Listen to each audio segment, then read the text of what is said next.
the big questions. What is the real end now of this Iran-Israel conflict? Will the United States now back Israel's bid to eliminate Khamenei if they decide to target the supreme leader of Iran and effect a regime change? What is Trump's game plan behind his sudden G7 exit?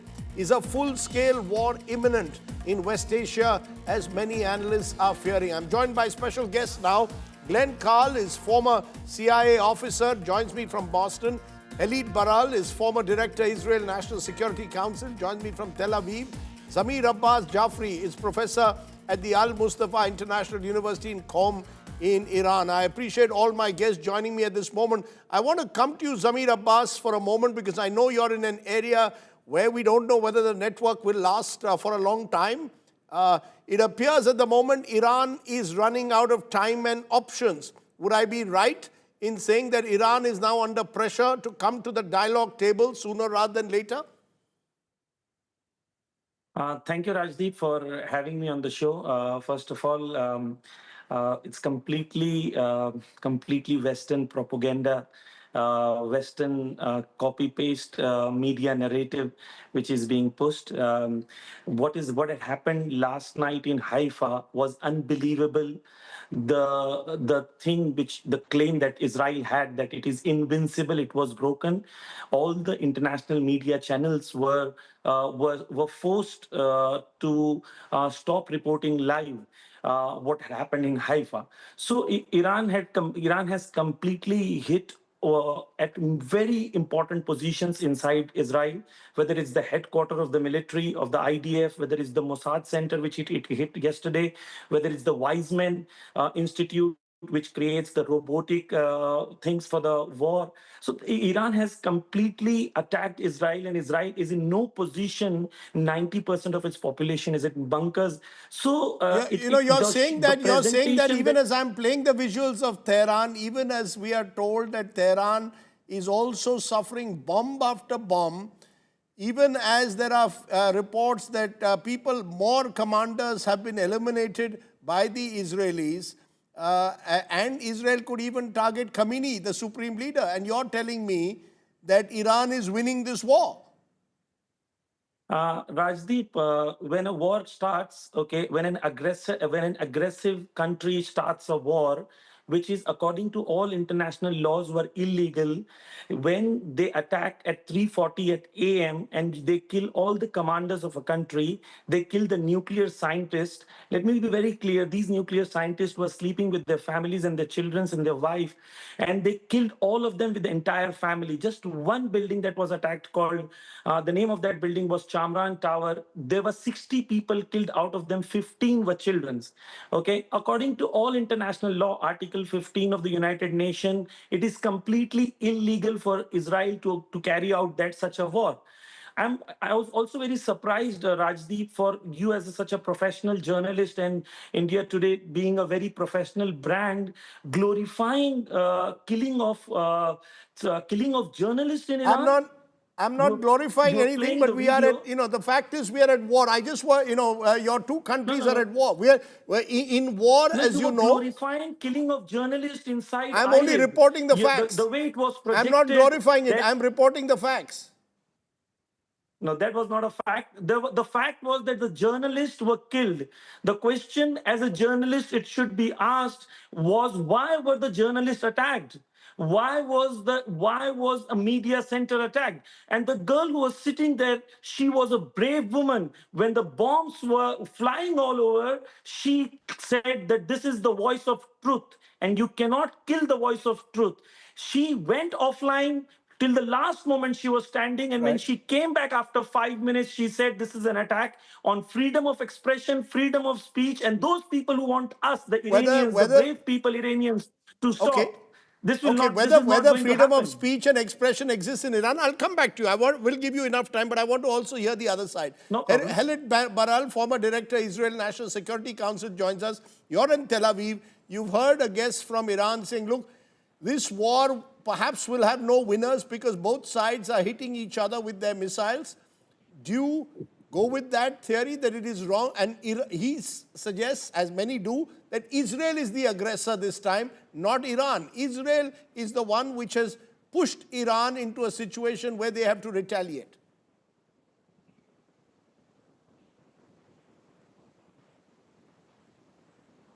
Can you hear me, Khalid Baral? Khalid, can you hear me? Okay, we'll try and get, can you hear me, ma'am? Okay, let me try and reconnect with her. In the meantime, I'm going to Glenn Carl. Glenn, amidst all of this is the US role. We've seen what Donald Trump has said today. He wants a real end to the war. What does this real end really mean?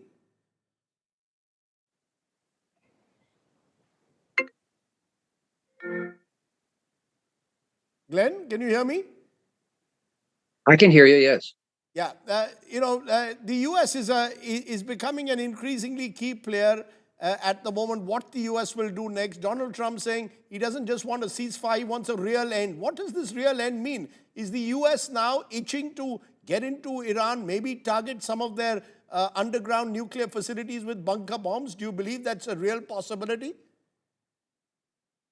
Well, it's an important question, but the problem is that Washington, meaning Donald Trump, doesn't really know what he wants to do.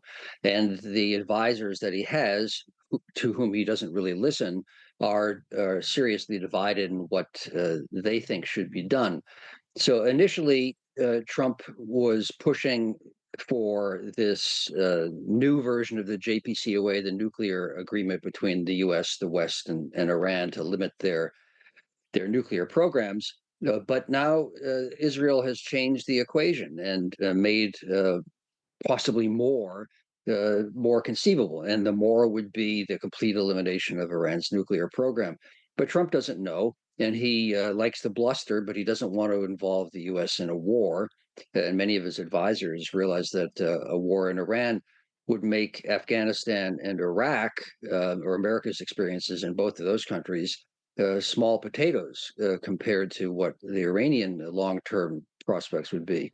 So he doesn't really know, and he plays it by the day, and he doesn't really care so long as he thinks that day to day it makes him look good. Given what we've just heard from you Khalid Barel, former director, Israel National Security Council, maybe you can hear us now. Is Israel, is this war now Israel's war, or is Israel now looking to the United States to join in the war and target nuclear installations? And is it about nuclear installations now or regime change? There's talk of Israel trying to target the supreme leader of Iran. So first question, I don't think this was Israel's war alone, really, because of the... Ma'am, we are having a huge problem with your audio, which we need to try and get fixed. Let me try and fix your audio. Remember, these are parts at the moment of the world where there are huge network issues. So we're going to try and get that fixed once again. But Glenn Carl, meanwhile, you tell us, you said that Donald Trump is changing his mind day by day. Every morning he wakes up and decides what he's going to do next. But what's your sense? Is the United States itching to get into a conflict? Is Donald Trump itching to get into a conflict? Or will the advisors around him who don't want Donald Trump to spark off another war be able to prevail over him? I'm not sure that Trump wants to get involved in a conflict militarily either. But as I said, and as I think our colleague in Israel was probably starting to say, the equation is changing. And whereas Netanyahu has long spoken, and the Americans, about the Iranian nuclear program, and that's an important issue, certainly an existential one for Israel, to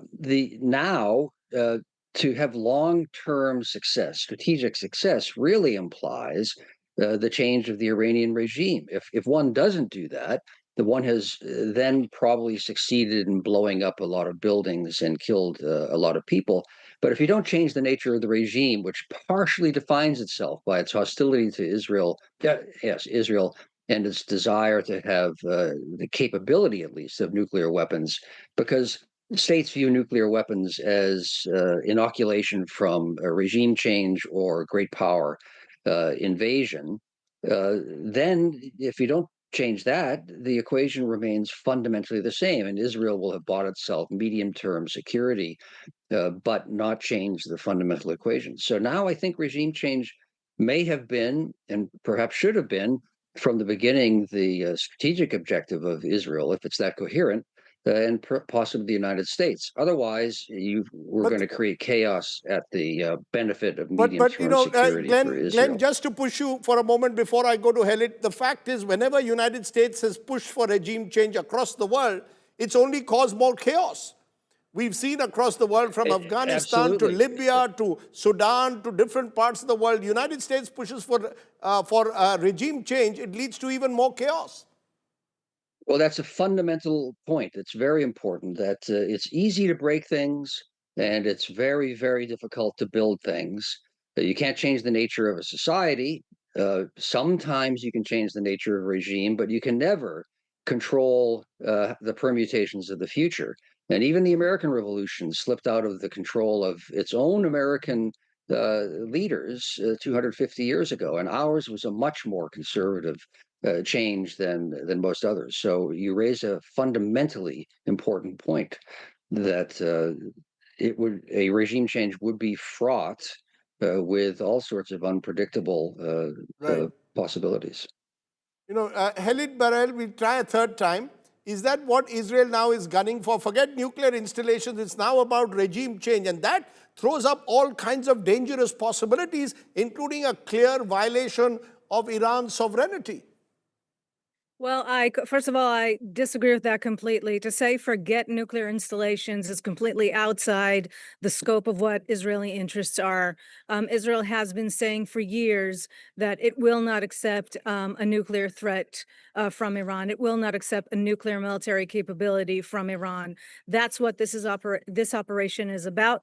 That's what it has been about. In addition, of course, to taking care of the ballistic missile capabilities of Iran, which have been used against us over the last few days quite massively and must be dealt with and released. I hear this talk about regime change. I think it is a very strong notion here that it's not our job, it's not our responsibility. I think many people, certainly here in Israel, but many people in the region, and certainly a lot of people in Iran, if not the majority of the people of Iran, would be very happy to see this terrible regime gone. But that is the responsibility of that nation. And it's also within the capability of that nation. We saw what happened around the terrible, terrible protests with Masa Amina'i and the kind of prices that the Iranian public was paying to protest and to stand up to the regime. And I have a lot of faith in those abilities, but that is not an Israeli issue. That's not the Israeli You're goal. saying, Helit, you're saying that, but it is your Israeli defense minister who's saying that Khamenei could meet a Saddam Hussein-like end. So it's Israel which is now seemingly, after saying this was about nuclear installations or ensuring that Iran doesn't have the capacity to build a nuclear bomb, making it possibly also about regime change. Again, I don't believe that is the case at all. I agree with you that that was a very, very sour statement from the Minister of Defense. It's not his first one. I can't say much to defend that. I look at actions more than words, and I see that those people who were taken out are people that have to do directly with Iran's military capabilities, missile industries, nuclear facilities. We've taken out a lot of people who are responsible for that, not touch the political echelon. So that's where I stand on this. And what I think is the goal. Don't forget, we're on the 5th day of the operation. As far as Israel is concerned, there's still a wide bank of targets that have to do with missiles and nuclear capabilities that we still haven't approached, despite the fact that we've had great success over the first days of this operation. And going back to the United States, because I missed that part, I just want to say it's basically a choice between two things. I don't know what Donald Trump will decide. I don't think anybody can say what he will decide. That's part of what turns him into the president that he is. He makes his own decisions, but he has put two very clear options on the table more than once. One is Iran comes to the table with a real compromise, with a real willingness to give up those components that are threatening the region, Israel, and the world, or it will have to adhere and absorb more than just the Israeli strike. So what you're saying, this is a prolonged conflict, which could take days, if not weeks, from what you're saying. This is am I correct, broadly? It could, or it could be settled through political, diplomatic venues, but those Right. require very strong compromises from Iran. This is the stance not only of Israel, of the United States.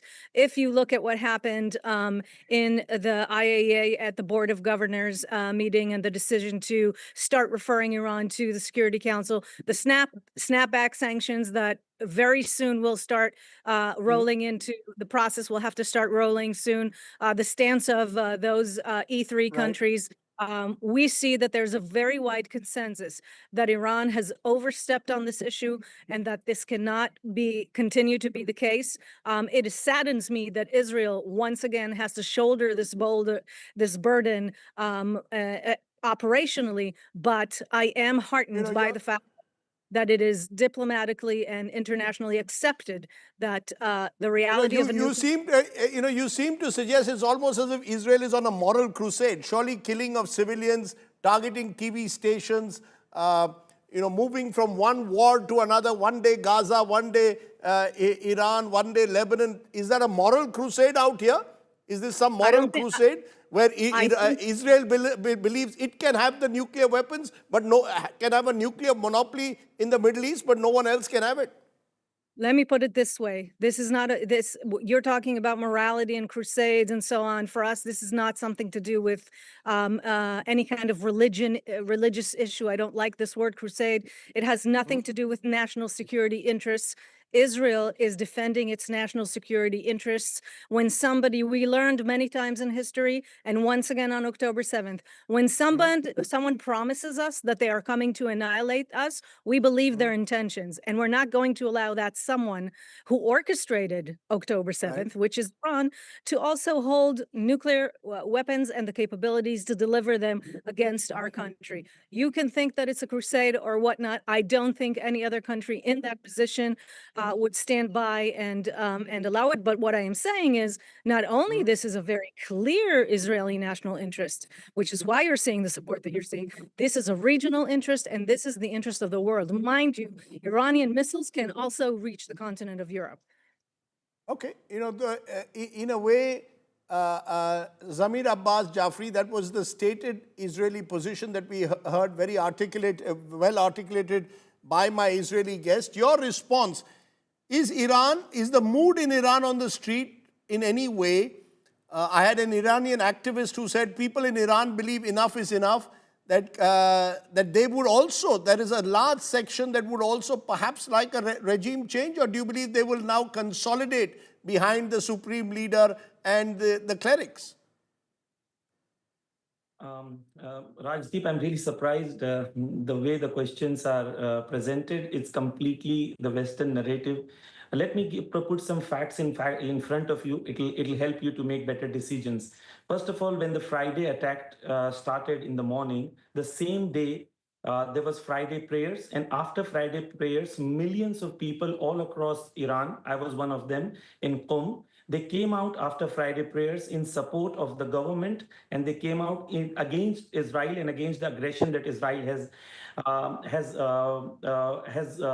put Iran on and forced a war on Iran. So the mood in Iran is very clearly of unity and united with the government, and there are enough videos. I mean, if you want, I'll share my personal videos which I've taken from my phone, where the millions of people are there in the streets of Qom saying they support the government. So this Western narrative of regime change, what is regime?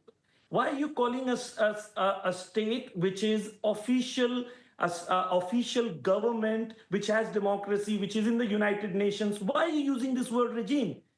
Is United States a regime? Is India a regime?